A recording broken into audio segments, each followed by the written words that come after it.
Tribes பார்வையாளர்களுக்கு வணக்கம். இன்று நம்மோடு இணைந்துள்ள சிறப்பு விருந்தினர் பத்திரிகையாளர் திரு எழிலரசன் அவர்கள். வாருங்கள், அவரோடு உரையாடலாம். சார் வணக்கம். வணக்கம். மார்க்சிஸ்ட் கம்யூனிஸ்ட் கட்சியினுடைய மாநில செயலாளர் சண்முகமும் சரி, அதே போல காங்கிரஸ் கட்சியினுடைய தமிழ்நாடு தலைவர் மாணிக்கம் தாக்கூரும் விஜய் ஆட்சிக்கு எச்சரிக்கை விடுக்கும் விதமாக பேசியிருக்கிறார்கள். மார்க்சிஸ்ட் கம்யூனிஸ்ட் கட்சி போராட்டமே நடத்தி இருக்கிறது. இது குறித்து தான் உங்கள்கிட்ட கேட்கலான் இருக்கிறேன். முதல்ல மாணிக்கம் தாக்கூர் அவர் ரொம்ப டென்ஷன் ஆயிட்டாரு. விஜய் தான் பிரதமர், அடுத்த பிரதமர் அப்படின்னு ஏற்கனவே தாவேகாவினுடைய அமைச்சர் கில்லி சரத் சட்டமன்றத்தில் பேசினார்.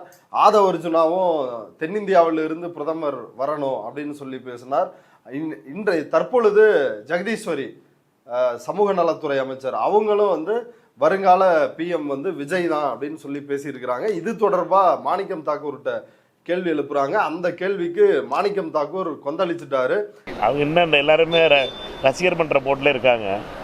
அதனால நீங்கள் ரசிகர் மன்ற போர்டில் இருக்கவங்களை நீங்கள் ஒன்றும் மாற்ற முடியாது. குறிப்பாக நாங்கள் ஆதரவு கொடுக்கல அப்படின்னா அமித்ஷா தாவேகாவை உடைத்திருப்பார், அந்த பழனிசாமி இன்னைக்கு முதலமைச்சராக ஆயிருப்பார், இதெல்லாம் இன்றைய அமைச்சர்களுக்கு புரியும் அப்படின்னு சொல்லி பேசியிருக்கிறாரு. இது பற்றி உங்களுடைய கருத்து என்ன? அதே போல காங்கிரஸ் கட்சியினுடைய பொதுச் செயலாளர் கேசி வேணுகோபால் கலந்து கொண்ட கூட்டத்திலேயும் ஒரு சர்ச்சையா இருக்குது. யாரெல்லாம் காங்கிரஸ் கட்சிக்கு 2029 ராகுல் காந்தியை பிரதமரா பார்க்க நினைக்கிறீங்களோ அவங்க எல்லாம் தயவு செய்து உட்காருங்க. என்னுடைய ஒரே வேண்டுகோள், யாரெல்லாம் வேணாம் நினைக்கிறீங்களோ அவங்க எல்லாம் போய் ட்ரெயினை பிடிச்சு எங்கேயாவது சினிமா பார்க்க போயிருங்க. உங்களுடைய கருத்து என்ன? அதாவது பொறுத்து பார்த்து பொறுமையுடைய எல்லைக்கே போயிட்டாரு மாணிக்கம் தாக்கூர். எதுக்காக அப்படின்னா, தொடர்ந்து தாவேகாவுடைய அமைச்சர்கள்லாம் விஜய் அடுத்த பிரதமர் அப்படின்னு பேசிக்கிட்டு இருக்காங்க. அதில் முதல்ல தொடங்கி வைத்தவர் அமைச்சர் ஆதவ அர்ஜுனா. சட்டமன்றத்திலேயே அவர் பேசும்பொழுது இந்த டீலிமிட்டேஷன் பிரச்சனைக்காக அவர் பேசிக்கிட்டு இருக்கும்போது, எதுக்காக நாங்கள் இந்த டீலிமிட்டேஷனே இப்போ அதாவது இந்த 543 தொடரணும் அப்படின்னு நம்ம சொல்கிறோம் அப்படின்னா, அதுக்கு காரணம் தென்னிந்தியாவிலிருந்து ஒரு பிரதமர் வரணும் அப்படின்னு சொல்லி பேசினார். தென்னிந்தியாவிலிருந்து ஏற்கனவே பிரதமர்கள் வந்துட்டாங்க. தேவகவுடா வந்துட்டாரு, நரசிம்மராவ் வந்துட்டாங்க, எல்லாமே தென்னிந்தியாவிலிருந்து வந்தவர்கள் தான். ஆனால் இவர் ஏதோ புதுசாக இந்த 543 தொடர்ந்தால்தான் தென்னிந்தியாவிலிருந்து பிரதமர் வர முடியும் அப்படின்னு சொன்னார். அவர் புள்ளி வச்சு தொடங்கி வச்சாரு. அதுக்கப்புறம் அந்த புள்ளிலேருந்து எல்லாம் கோடு போட்டுட்டு இருக்காங்க. அதை கோடு போடுறதுக்கே ஒரு ஸ்பெஷலிஸ்ட் அமைச்சர் ஒருத்தர் இருக்காரு, கில்லி சரத் அப்படின்னு ஒருத்தர். அவர் சட்டமன்றத்தில் பேசும்பொழுது முதலமைச்சரை புகழ்ந்து பேசுவாங்க இல்லையா, அதுல ஏஎம் பிஎம் பார்க்காமல் உழைக்கிற சிஎம் அப்படின்னு சொல்லிட்டு ஏற்கனவே கவிஞர் வாலி அதை கலைஞருக்காக பேசினது அதே டயலாக இவங்க கில்லி சரத் பேசுறாரு. பேசிட்டு அடுத்தது என்ன சொல்றாரு அப்படின்னா, அடுத்து பிஎம் நீங்க தான் அப்படின்னு விஜய சொன்னாரு. இதெல்லாம் சட்டமன்றத்துக்கு உள்ள நடந்துச்சு. சட்டமன்றத்துக்கு வெளியில இப்ப எல்லா தாவேக அமைச்சர்களும் ஊர்ல போய் பேசிட்டு இருக்காங்க. பொதுக்கூட்டம், தாவேக அரசனுடைய 100 நாட்கள் சாதனை, அது என்ன சாதனை நமக்கு தெரியல, ஆனால் சாதனைன்னு ஒரு கூட்டம் போட்டு பேசிட்டு இருக்காங்க. அந்த மாதிரி இப்போ அரசு நிகழ்ச்சிகளையும் கலந்துகிட்டு இருக்காங்க. அதில் ஒரு நிகழ்ச்சியில் கலந்துகிட்ட அமைச்சர் ஜெகதீஸ்வரி அவங்க பேசும்பொழுது என்ன சொல்றாங்க அப்படின்னா,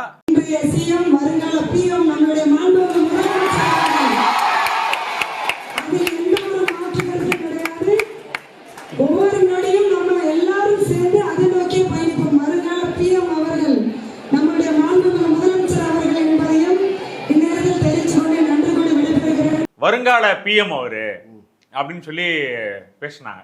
அதுக்கு கீழே இருந்து பயங்கரமா விசிலு கைத்தட்டெல்லாம் வருது அந்த நிகழ்ச்சியில. இப்போ இது ஏன் அவர் கோவப்படுதுன்னா, இதெல்லாம் அவங்க பகுதியில் நடக்குது, ஓகேங்களா? அதனால அவருக்கு ரொம்ப டென்ஷன் ஆயிட்டாரு மாணிக்கம் தாக்கூர். இன்னைக்கு அது தொடர்பா அடுத்த பிஎம் விஜய் தானா அப்படின்னு சொல்லி தாவேக அமைச்சர்கள்லாம் பேசுறாங்களே அப்படின்னு பத்திரிகையாளர்கள் கேட்கறாங்க. திமுக மு.க. ஸ்டாலின் பிரதமர் வேட்பாளராக ராகுலை ஒத்துக்கிட்டாரு, ஆனா தாவேக ஒத்துக்க மறுக்குதா? ஆமா, முதல்ல ராகுல் காந்தியை பிரைம் மினிஸ்டர் கேண்டிடேட்னு சொன்னது திமுக தான், ஸ்டாலின் தான் சொன்னாரு. ஆனா இப்ப என்ன பிரச்சனை அப்படின்னா, தாவேகா தான் இருக்கிறதுலே பயங்கரமான பெரிய கட்சி அப்படின்னு சொல்லிட்டு இவங்க ராத்திரியா போயிட்டு கூட்டணி எல்லாம் வச்சாங்க. இன்னைக்கு என்ன பேசுறாரு மாணிக்கம் தாக்கூர் அப்படின்னா, அவங்க இன்னும் எல்லாருமே ரசிகர் மன்ற போர்டில் இருக்காங்க. அதனால நீங்கள் ரசிகர் மன்ற போர்டில் இருக்கவங்களை நீங்கள் ஒன்றும் மாற்ற முடியாது. இந்தியாவுக்கே தெரியும் இந்தியாவினுடைய சூழ்நிலை எப்படி இருக்குன்னு. அமித்ஷாவும் மோடியும் சேர்ந்து ஒவ்வொரு எதிர்க்கட்சிகளுடைய அதிகாரங்களையும் பிடுங்குவதிலும், இடியையும் சிபிஐயும் உபயோகப்படுத்தி பயமுறுத்துவதிலும், கட்சிகளை உடைப்பதிலும், ஜனநாயகத்தை இல்லாமக்குவதிலும் குறிப்பிட்ட விதத்தில் டீலிமிட்டேஷன் எப்படியாவது கொண்டு வந்து அசாம் மாதிரி ஒரு சூழ்நிலையை உருவாக்கி புது தொகுதிகளை வரைவு செஞ்சு எந்தெந்த பூத்தெல்லாம் பாஜக ஓட்டு போட்டாங்களோ அந்த பூத்தெல்லாம் டாட்டாக கனெக்ட் பண்ணி ஒரு தொகுதியாக உருவாக்கி அந்த தொகுதியில் பாஜக எம்பிக்களை உருவாக்குறதுக்காக திட்டமிட்டு இருக்கு பாஜக. அந்த ஃபார்முலா அந்த ஃபைட்டில் இருக்கிற நாங்கள், அவர்களுடைய மோடு வேற, எங்களுடைய மோடு வேற. தாவேக்காவுடைய அமைச்சர்கள்லாம் இன்னும் ரசிகர் மனோ அந்த மோடுலயே இருக்காங்க, ரசிகர் மனோநிலையிலேயே இருக்காங்க அப்படின்னு சொல்றாரு. இதுதான் நம்ம முன்னாடியிலேருந்து சொல்லிட்டு இருக்கோம். அவங்க வந்து இன்னும் அரசியல்வாதியாக ஆகல, நிர்வாகியாகவே ஆகல, ஆனா எல்லாம் அமைச்சர் ஆயிட்டாங்க, நிர்வாகம் எப்படி போக போகுதோ அப்படின்னு எல்லாம் வருத்தப்பட்டு இருக்கோம்.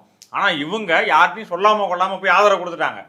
கொடுத்துட்டு வந்துட்டு இப்ப என்ன சொல்றாங்க அப்படின்னா அவங்களாம் வந்து இன்னும் ரசிகர் மனநிலையிலே இருக்காங்க அப்படின்னு மாணிக்கம் தாக்கூர் சொல்றாரு. அது சொல்லிட்டு அப்புறம் அதுக்கப்புறம் சொன்னதான் நீங்க குறிப்பிட்டது. அதாவது நாங்க இல்லை அப்படின்னா, காங்கிரஸ் கட்சி ஆதரவு கொடுக்கல அப்படின்னா தாவேக்காவால ஆட்சி அமைச்சிருக்க முடியாது, மோடியும் அமித்ஷாவும் சேர்ந்து கதையை முடிச்சு விட்டுருப்பாங்க அப்படின்னு சொல்றாரு. இது வந்து ஒரு அப்பட்டமான மிரட்டல் விஜய்க்கு. நாங்க இல்லைன்னா உங்களால ஆட்சி நடத்த முடியாது, அடக்கி பேசுங்க, வாயை அடக்குங்க அப்படின்னு மறைமுகமா சொல்லிட்டார். நேரடியா சொல்லாம அதுக்கு மீனிங் வந்து அதான், உங்க கதையை அவங்க முடிச்சிருப்பாங்க, நாங்க தான் உங்களுக்கு சப்போர்ட் பண்ணி உங்களுக்கு ஒரு வாழ்க்கை கொடுத்துருக்கோம் அப்படின்னு அவர் பேசியிருக்காரு. இது வந்து ஒரு முக்கியமான ஸ்டேட்மெண்ட்டாக தான் இந்த நேரத்தில் நம்ம பார்க்க வேண்டியிருக்கு. எதுக்காக அப்படின்னா, விஜய் வந்து பிரைம் மினிஸ்டர் கேண்டிடேட் அப்படின்னு சொல்லிட்டு தமிழ்நாட்டில் டிவிகே மினிஸ்டர்ஸ் மட்டும் பேசல, வட மாநிலங்களில் நிறைய இன்ஃப்ளூயன்சஸ், இந்த சோசியல் மீடியா இன்ஃப்ளூயன்சஸ் வந்து விஜயை வந்து பிரைம் மினிஸ்டர் கேண்டிடேட்டாக ப்ரொமோட் பண்ணுற வேலையில் இறங்கிட்டாங்க. அதுக்கு ஏகப்பட்ட கட்டுக்கதைகள். தமிழ்நாட்டில் வந்து அது மாதிரியான கட்டுக்கதைகள் இல்லை. தமிழ்நாட்டில் ஒரே ஒரு கட்டுக்கதை தான். அது என்ன அப்படின்னா, விஜய் வந்து ஊழலை ஒழிச்சிட்டார் தமிழ்நாட்டில் அப்படின்னு அந்த ஒரு கட்டுக்கதை மட்டும்தான் தமிழ்நாட்டில் இருக்கு. ஆனால் வடநாட்டுக்கு போயிட்டீங்கன்னா எக்கச்சக்கமான கட்டுக்கதைகள். நீங்கள் வந்து அந்த சோசியல் மீடியா இன்ஃப்ளூயன்சஸ் ஷார்ட்ஸுக்கு வந்து 75,000 60,000 அப்படி விலை பேசப்பட்டு பணம் கொடுத்து ஒரே கண்டென்ட் எல்லாரும் பேசுறாங்க. ஒரு இன்ஃப்ளூயன்சரும் ஒரு மாதிரி பேசல, ஒரே கண்டென்ட் வாக்கிய முதற்கொண்டு மாறாம எல்லாரும் பேசுறாங்க. அதே போல கேட்டகரிக்கு ஏத்த மாதிரி இந்துத்துவ ஆடியன்ஸுக்கு, தலித் மக்களுக்கு, பெண்களுக்கு கேட்டகரியா போய் அதெல்லாம் ஹிந்தில பயங்கர வைரல் ஆயிட்டு இருக்கு. அவ்வளவு மில்லியன்ஸ்ல வியூஸ் எல்லாம் அதுக்கு போயிட்டு இருக்கு. என்ன மாதிரி பேசுறாங்க அப்படின்னா, சில இது நீங்க கேள்விப்பட்டிருப்பீங்க. அதாவது தமிழ்நாட்டில் பிரைவேட் ஹாஸ்பிட்டலில் போயிட்டு ட்ரீட்மெண்ட் பண்ணிட்டு யாராவது இறந்துட்டாங்க அப்படின்னா அவங்க வந்து காசே கொடுக்க தேவையில்ல, அந்த பேஷண்ட் வந்து ஹாஸ்பிட்டலுக்கு ஃபீஸே கட்ட தேவையில்ல தடுப்பு சட்டம் அப்படின்னு ஒன்று, பசுவதை தடுப்பு சட்டத்தை கொண்டு வந்துட்டாரு. இந்து மக்களுடைய கோரிக்கையை ஏற்று தமிழ்நாட்டில் வந்து இனிமேல் பசுவை கொல்ல முடியாது அப்படின்னு ஒன்று கொண்டு வந்துட்டாரு அப்படின்னு ஒன்று. அது மாதிரி யாராவது தமிழ்நாட்டில் வந்து பெண்களை பாலியல் பலாத்காரம் பண்ணனா அவங்க வந்து என்கவுண்டர் பண்ண சொல்லிட்டாரு அப்படின்னு சொல்லிட்டு ஒரு மாடல் மாதிரி ஒரு பொண்ணு வந்து வீடியோ போட்டுட்டு பயங்கர வைரல். அதே போல கோவில்ல வந்து உண்டியல் வைக்க கூடாது, இந்து சமய அறநிலையத்துறை சார்பாக கோவில்கள்ல உண்டியல் வச்சிருக்காங்க, பக்தர்கள் போடுறது வந்து கணக்கு செய்யப்பட்டு அது வந்து அரசாங்கத்துக்கு வருது, அதாவது அந்த துறைக்கு வருது, இந்து சமய அறநிலையத்துறைக்கு. ஆனா வடநாட்டில் பயங்கரமா பிஜேபி பில்டப் பண்ண ராமர் கோவில் பிரச்சனை, அதுல வந்து உண்டியல் வச்சிருந்தாங்க. அந்த உண்டியல் காசுலாம் வந்து உண்டியல் மெயின்டைன் பண்றான்ல, கோயிலை மெயின்டைன் பண்றான்ல, அவன் எடுத்துட்டு திருடிட்டு போயிட்டான். இது வந்து இந்தியாவில் இப்போ பெரிய பிரச்சனை. காங்கிரஸ் வந்து அதை பெரிய பிரச்சனையா பிரச்சாரமா பண்ணிட்டு இருக்காங்க. அதனால அந்த பின்னணியில வச்சு பார்க்கும்போது இவங்க வடநாட்டில் என்ன மாதிரி பண்றாங்க அப்படின்னா, கோயிலில் வந்து உண்டியல் வைக்க வேணாம் அப்படின்னு விஜய் சொல்லிட்டாரு, ஸ்கூலுக்கும் ஹாஸ்பிட்டலுக்கு மட்டும் தான் உண்டியல் இருக்கணும், அங்கே போறவங்க மட்டும் டொனேஷன் கொடுக்கணும், அது வந்து ஸ்கூலோட வளர்ச்சிக்கும் ஹாஸ்பிட்டலோட வளர்ச்சிக்கும் பயன்படுத்திப்பாங்க, கோயில்களில் உண்டியல் இருக்கக்கூடாது அப்படின்னு சொல்லிட்டாரு.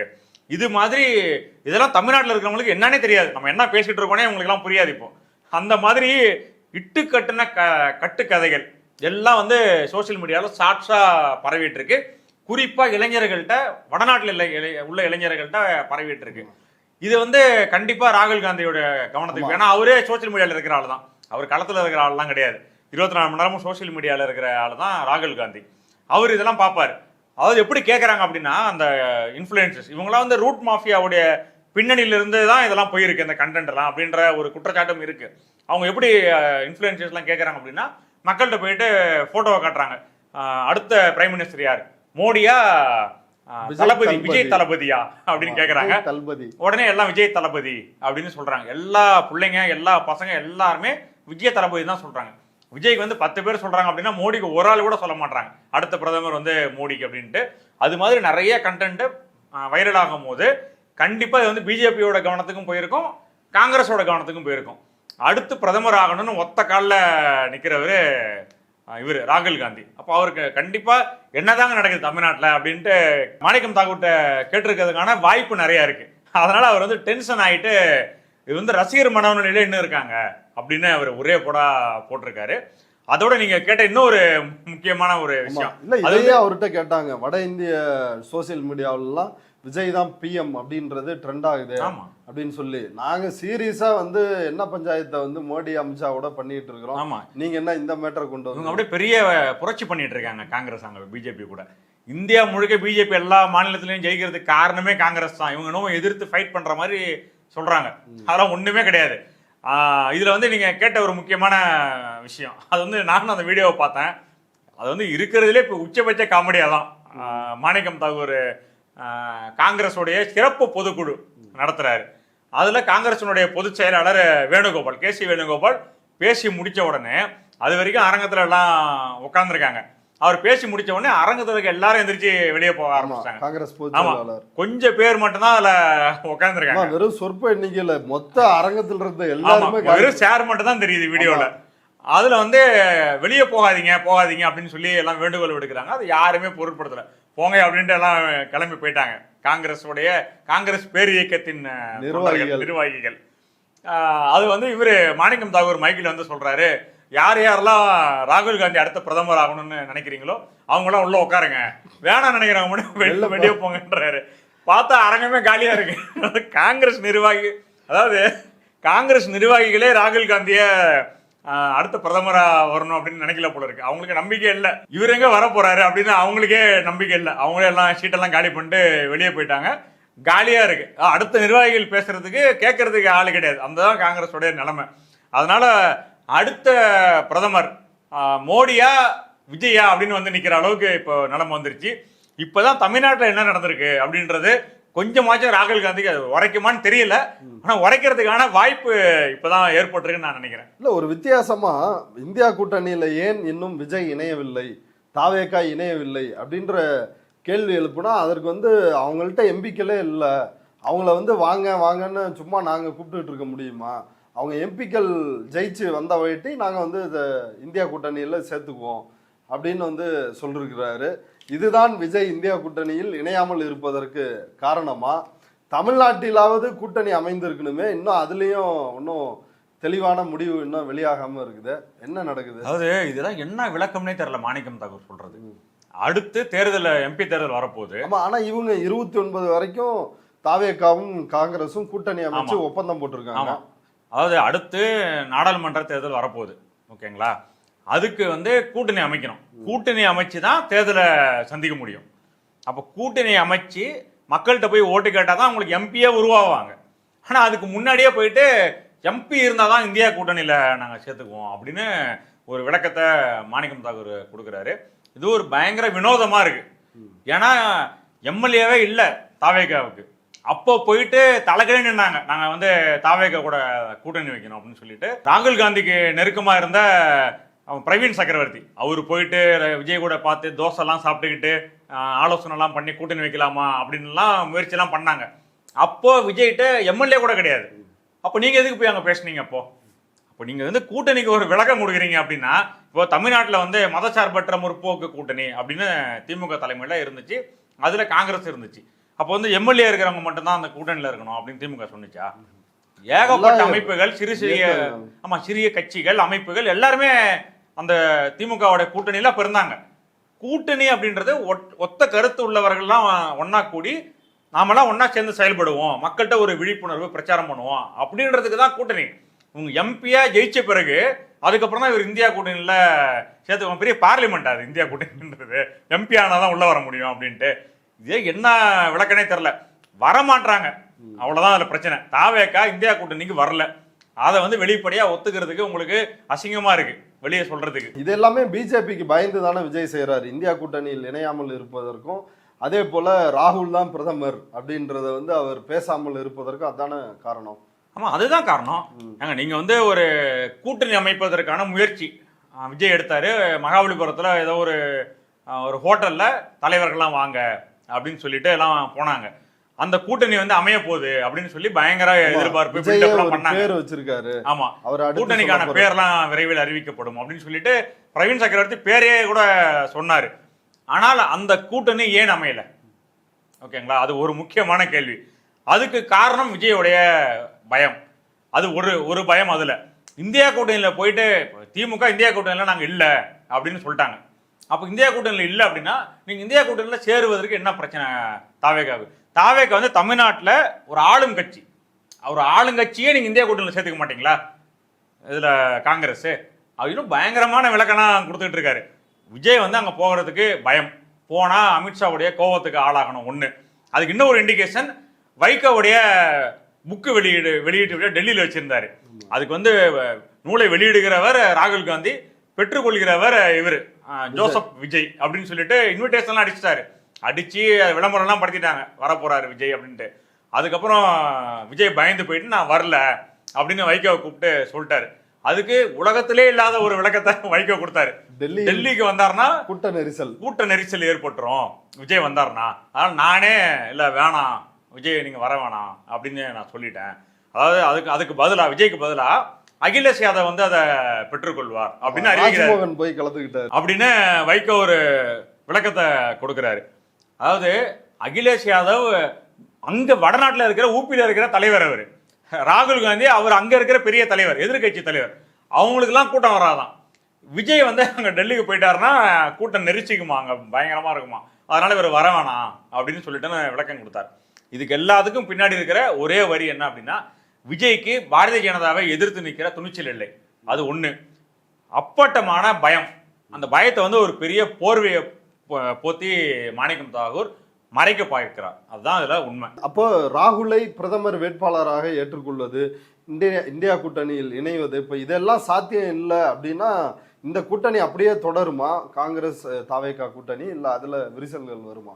இல்லை, எனக்கு அந்த கூட்டணியை பத்தி எனக்கு ஒரு முழுமையான இதுவே தெரியல. ஏன்னா அவங்க பேசணும். விஜய் தானே கட்சியோட தலைவர், விஜய் தானேங்க. நாங்க எங்க தலைமையில ஒரு கூட்டணி அமைதியில நான் இந்தியா கூட்டணியில் இருக்கேன் இல்ல எதையாவது சொன்னாதானே நம்ம அதை அனுமானிக்க முடியும். ஒண்ணுமே வாயை திறக்க மாட்டாங்க. இவரை கேட்டா எம்பி ஆனாதான் நாங்க இந்தியா கூட்டணியே இந்தியா கூட்டணி எதுக்கு உருவாயிருக்கு? பாரதிய ஜனதாவை தடுத்து நிறுத்துறதுக்காக உருவானது. அப்ப தடுத்து நிறுத்தணும்னா கை கோத்துக்கிட்டு தான் நீங்க போய் தடுத்து நிறுத்த முடியும். இவர் எம்பியா, விஜய்க்கு எம்பி கிடைச்சாதான் அப்புறம் இந்தியா கூட்டணியில் சேர்த்துக்க முடியும்னு ஒரு விளக்கத்தை வேற கொடுக்குறாரு. அதனால வந்து இது எங்க விஜய்க்கு வந்து பிரைம் மினிஸ்டர் ஆகணும்ன்ற ஒரு ஆசையை வந்து தூண்டி விட்டுருக்காங்க. அதுக்கு காரணம் ஒரு ஜோசியக்காரர் விஜய் வச்சிருக்காருல, ரிக்கி ராதன் பண்டிட் அப்படின்னு சொல்லிட்டு, வெற்றிவேல். ஆமா, வெற்றிவேல். அவர் வந்து ஏற்கனவே சொல்லியிருக்காரு இவருக்கு வந்து ஒரு பெரிய யோகம் இருக்கு, இந்தியாவிலே பெரிய தலைவர் ஆகிறதுக்கான அந்த ஜாதகம் வந்து விஜய்க்கு இருக்கு அப்படின்னு சொல்லி இவர் சொல்லியிருக்காரு. அந்த எண்ணம் விஜய்க்கு இருக்கு அப்படின்னு தான் நினைக்க தோணுது. ஏன்னா இதெல்லாம் பேசக்கூடாது இப்படிலாம். ராகுல் காந்தி தான் நம்ம கூட்டணியில் இருக்காரு. அவரு தான் இவங்க பதவியேற்பு விழாக்கெல்லாம் வந்தார் இல்லையா, அப்ப அவரு தான் அடுத்த பிரதமராக இருக்கும்போது என்ன நீங்க பிரைம் மினிஸ்டர்னு சொல்லாதீங்க அப்படின்னு ஒரு வழக்கமா ட்விட்டர்ல தானே பேசுவாரு. ட்விட்டர்ல ஒரு போஸ்ட் போட வேண்டியதானே, இது மாதிரி அமைச்சர்களுக்கும் நிர்வாகிகளுக்கும் வேண்டுகோள், யாரும் என்ன அடுத்த பிரதமர்னு சொல்லாதீங்க அப்படின்னு சொன்னாங்க அப்படின்னா காங்கிரஸோட கூட்டணி வந்து தாவேகா உறுதிப்படுத்திருச்சு அப்படின்னு நம்ம நினைச்சுக்கலாம். ஆனா இது வரைக்கும் அதை அவங்க சொல்லாம இருக்கிறது இது வந்து ஒரு சந்தேகத்திலேயே நம்மளை வச்சிருக்கு. ஓகே, இப்போ அடுத்ததா கம்யூனிஸ்டுகள் மார்க்சிஸ்ட் கம்யூனிஸ்ட் கட்சியினுடைய மாநில செயலாளர் சண்முகம் நேற்று மார்க்சிஸ்ட் கம்யூனிஸ்ட் கட்சி தமிழ்நாடு முழுக்க வந்து போராட்டத்தை நடத்தி இருக்கிறாங்க. தலைமைச் செயலாளரை பதவி நீக்க வலியுறுத்தி தான் அந்த போராட்டமே நடந்திருக்குது. அதில் சென்னையில் பேசிய சண்முகம் மிக கடுமையாக பேசியிருக்கிறாரு. இடதுசாரிகளின் ஆதரவோடு தான் இந்த ஆட்சி வந்து நடக்குது, அதிகாரிகளை வச்சு இந்த ஆட்சியை நடத்த போறீங்களா அல்லது இடதுசாரிகள் ஆதரவோடு இந்த ஆட்சியை தொடரப்போகிறீர்களா அப்படின்னு காட்டமாக சண்முகம் வந்து கேள்வி எழுப்பியிருக்கிறார். அதே போல இந்திய கம்யூனிஸ்ட் கட்சியினுடைய எம்பி சுப்பராயன் அவரும் வந்து சங்கிகளின் மன ஓட்டத்திற்கு ஏற்ப அதிகாரிகளின் ஆட்சி வந்து நடக்குது, இங்க தாவேகா ஆட்சியே நடக்கல அப்படின்னு வெளிப்படையாக குற்றம் சாட்டி இருக்கிறார். அப்ப இதுவும் என்ன கூட்டணிக்குள் வெளியிலிருந்து ஆதரவு கொடுக்கின்ற இரண்டு கட்சிகளும் ஆதரவை என்ன திரும்ப பெறுவார்களா? இவ்வளவு காட்டமா பேசியிருக்கிறாங்க. இல்ல இது அந்த அளவுக்கு இதை புரிஞ்சுக்க வேணாம் அப்படின்னு எடுத்துக்கலாமா? ஆதரவை வாபஸ் பெறுவார்களா அப்படின்றது வந்து இவ்வளவு சீக்கிரம் அந்த முடிவுக்கு வருவாங்க அப்படின்னு நான் நினைக்கல.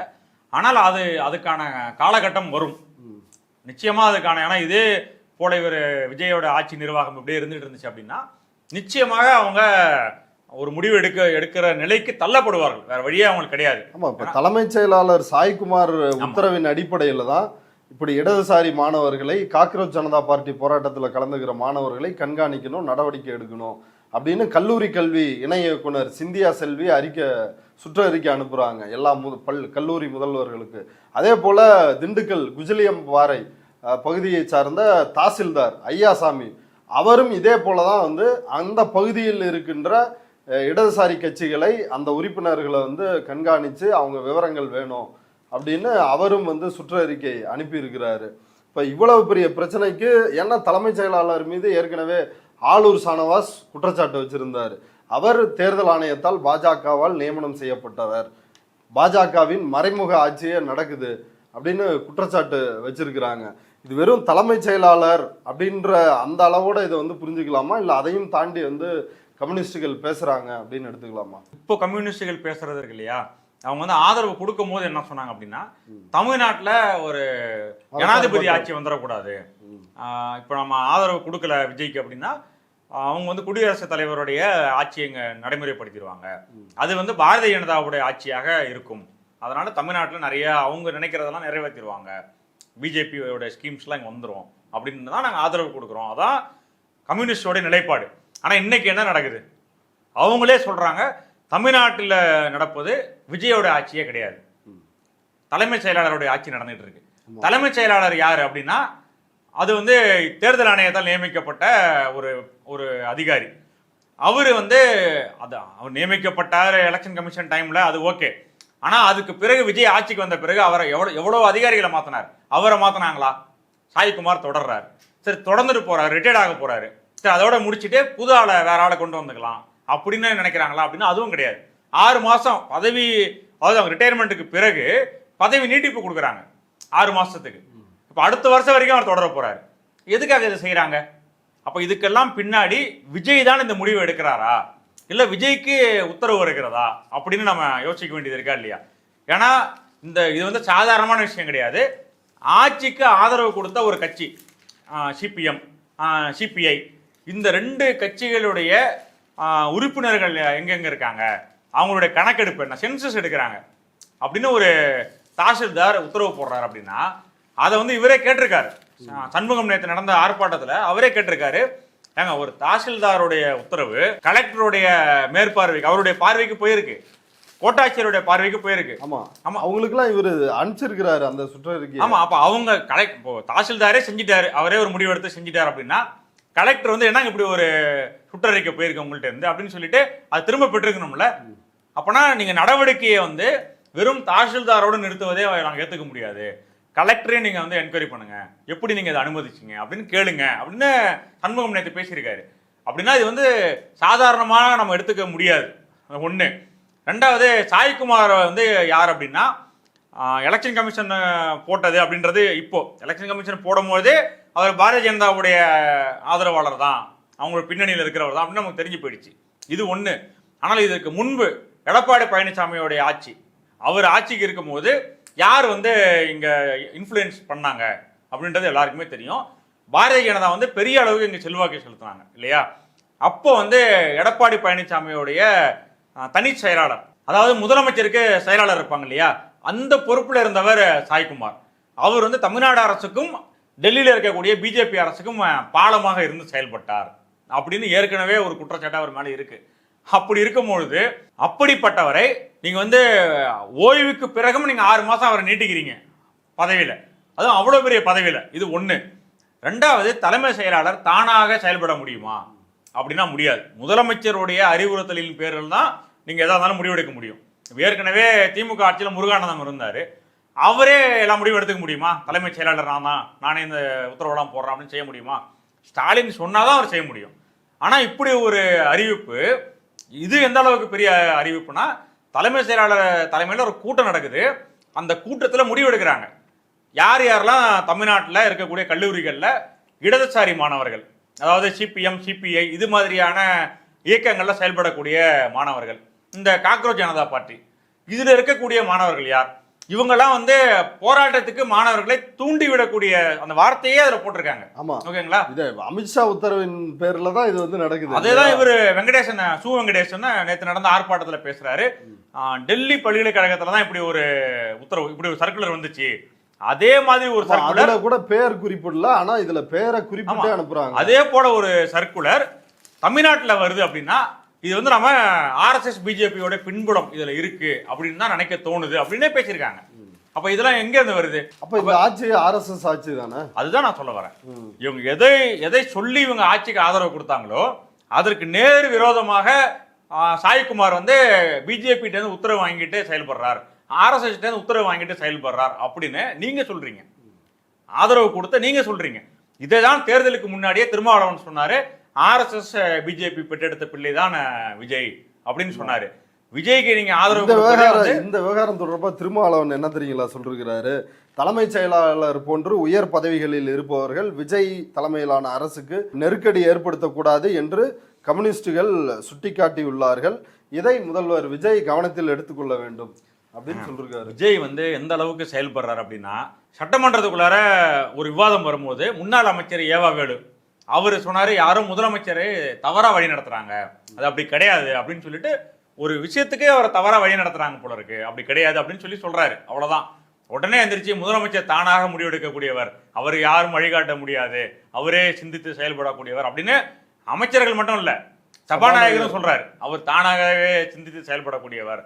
ஏன்னா நம்ப மாட்டாங்க எல்லாரும், நான் நிறைய பேர் சொன்னா நம்ப முடியும், சபாநாயகரும் சேர்ந்து சொல்றாரு அப்படின்னு சொல்றாரு. ஆனா அதுல வந்து பெரிய கூத்து என்ன தெரியுங்களா? இந்த தமிழக வெற்றி கழகம்னு பேர் வச்சாங்க இல்லையா, இப்ப எல்லாத்துக்கும் வெற்றி வெற்றின்னு பேர் வைக்கிறாங்க. அரசாங்கத்தோடைய ஸ்கீம்ஸ்க்கெல்லாம் வெற்றின்னு பேர் வைக்கிறாங்க. வெற்றி ஆடு, வெற்றி தறி அப்படின்னு எல்லாத்துக்கும் வெற்றி வெற்றின்னு பேர் வைக்கிறாங்க. ஒரு டிவி ஒன்று ஆரம்பிக்கிறாங்க, அதுக்கும் வெற்றி டிவின்னு பேர் வைக்கிறாங்க. அந்த டிவிலேயே அந்த ஜோசியர் இருக்காருல்ல வெற்றிவேல், அவர் வந்து பேட்டி கொடுக்குறாரு. இந்த பேரை வெற்றிங்கிற பேரை நான் தான் செலக்ட் பண்ணி கொடுத்தேன். பிஜேடிஆர்ஐ வெற்றி தான் முருகன், இது முருகனுடைய நம்பர் வந்து 22, அதுக்காக வச்சு கொடுத்தேன். எக்ஸ்ட்ரா ஜெயிப்பாங்க, டிவி கேக் பேர் வச்சோம் நானு. சோ இப்படி இன்னைக்கு தலைவர் சிஎம் உட்காந்துருக்காரு. இந்த வெற்றி அப்படின்ற பேரையே நான் தான் விஜய்க்கு சொன்னேன், இந்த பேரையே இப்படி வைங்க அப்படின்னு சொல்லி நான் தான் சொன்னேன் அப்படின்னு சொல்லி பேட்டி கொடுக்குறாரு. ஆக என்ன தெரியுது அப்படின்னா, கட்சியினுடைய பேரையே விஜய் தேர்ந்தெடுக்கல, அவரே அதை முடிவெடுக்கல. அந்த முடிவையும் ஜோசியக்காரி முடிவெடுத்து கட்சிக்கு தமிழக வெற்றி கழகம்னு பேர் வச்சிருக்காரு. அதை வந்து அவரே பேட்டியில சொல்றாரு. இப்ப அந்த பேட்டியை வந்து நீக்கிட்டதா சொல்றாங்க இணையதளத்துல இருந்து. அப்படின்னா உண்மை அவர் வெளியே சொல்லிட்டாரு. இப்ப கட்சியினுடைய பெயர், இப்போ திமுகன்னு ஒரு பேர் இருக்கு அப்படின்னா அதுக்கு பின்னாடி ஒரு வரலாறு இருக்கு, இப்படிதான் பேர் வைக்கணும் அப்படின்னு அண்ணா பேர் வைக்கிறாரு. இப்போ பெரியார் எங்க கொள்கை தலைவர்னு சொல்றீங்க இல்லையா, பெரியார் வந்து திராவிடர் கழகம்னு பேர் வைக்கிறார் அப்படின்னா அதுக்கு பின்னாடி ஒரு வரலாறு இருக்கு. இப்படிலாம் கட்சி உருவாகிறதுக்கும் அது பேர் வைக்கிறதுக்கும் பின்னாடி ஒரு பின்னணி இருக்கு, சாதாரணமா வைக்கல. ஆனா ஜோசியக்காரர் சொன்னதை கேட்டு ஒரு கட்சிக்கு நீங்க பேர் வைக்கிறீங்க தமிழக வெற்றி கழகமும் அப்படின்னு சொல்லிட்டு, இதுதான் உங்களுடைய சிந்தனையுடைய அளவு எல்லை. இப்படி இருக்கும்போது தலைமை செயலாளர் வந்து ஒரு முடிவெடுக்கிறார் அப்படின்னா உங்களை கேட்டுட்டு முடிவெடுக்கல அப்படின்றது தெரியுது, உங்களுக்கு தெரியவே தெரியல அப்படின்றது தெரியுது. சரி, அதெல்லாம் கூட விடுங்க. இப்போ வெளியே வந்துருச்சு, உங்க கூட்டணி கட்சியில இருக்கிற சிபிஎம் போராட்டம் நடத்துறாங்க. சிபிஐல வீரபாண்டியன் கூட அவரை எதிர்த்து பேசுறாரு. இது மாதிரி எப்படி நீங்க அமைதியா இருக்கீங்க, இதை விட ஒரு படி மேல போயிட்டாரு. ஆமா, சங்கிகள் கருத்தோட்டத்துக்கு ஏத்த மாதிரி ஆட்சி நடக்குது, ஏன் அமைதியா இருக்கீங்க, வாயை திறங்கன்றாரு வீரபாண்டியன் கேட்கிறாரு.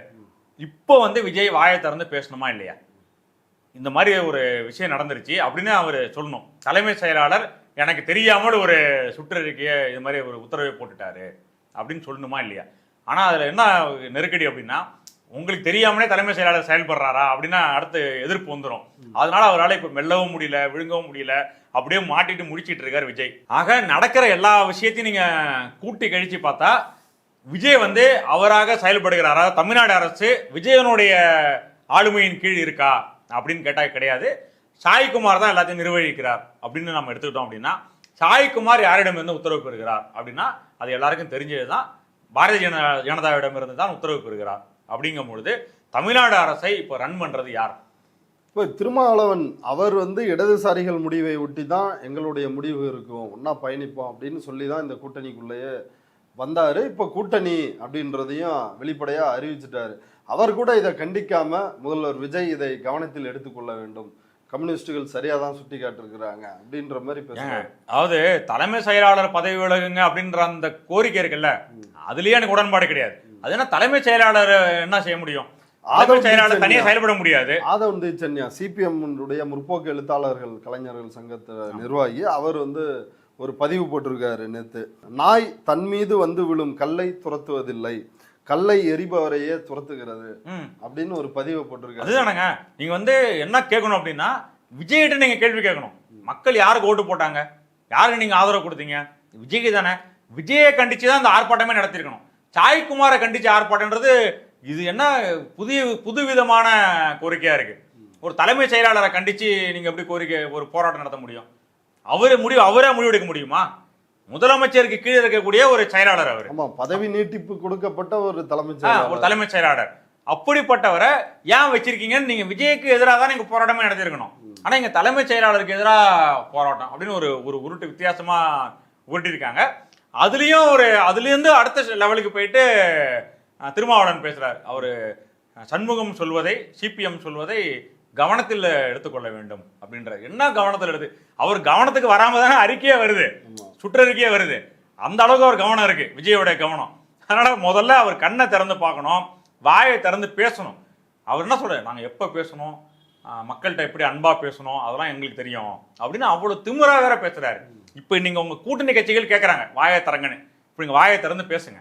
ஓகே, இவ்வளவு நேரம் நம்முடைய பார்வையாளர்களுக்காக இந்த விவகாரங்கள் குறித்து விரிவாக உங்களுடைய கருத்துக்களை பதிவு செஞ்சது ரொம்ப நன்றி சார். நன்றி.